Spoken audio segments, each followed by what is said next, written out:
Что делать, если душа поет и хочется веселья? Нужно срочно устроить праздник или хотя бы концерт. Так и поступили ученики Уфимской коррекционной школы для слепых и слабовидящих.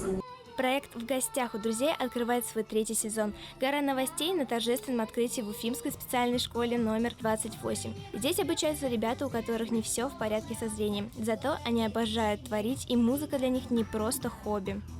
Как ты выбрал песню на это мероприятие? Я выбрал именно эту песню, именно песню Муслима Магомаева «Улыбнись», потому что она мне показалась здесь наиболее подходящей. Насколько важно заниматься музыкой для тебя? Для меня очень важно заниматься музыкой, потому что я в будущем собираюсь поступать в училище искусств на отделение академического вокала.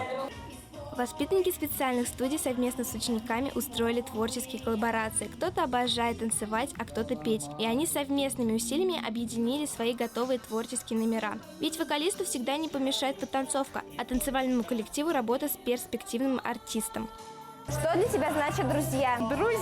Друзья это такие прекрасные люди, которые тебя всегда поддержат, поймут, и ты их должен уметь поддерживать и понимать, чтобы было все взаимно.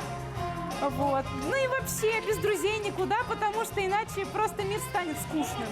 Первая встреча в этом году была тематическая. Ребята обсуждали свои мечты и стремления. Оказывается, многие из артистов мечтали выступать на большой сцене и засветиться на ТВ. И вот проект «В гостях у друзей» стал волшебным джином и исполнил одно из желаний. Кстати, подобные встречи будут регулярны. Музыка – это не просто хобби, это еще и способ общения с миром. Эти дети познают окружающую среду с помощью звуков. Ну, вы и сами все слушали. Мария Ладушкина, Розалия Тукаева, специально для Горы новостей.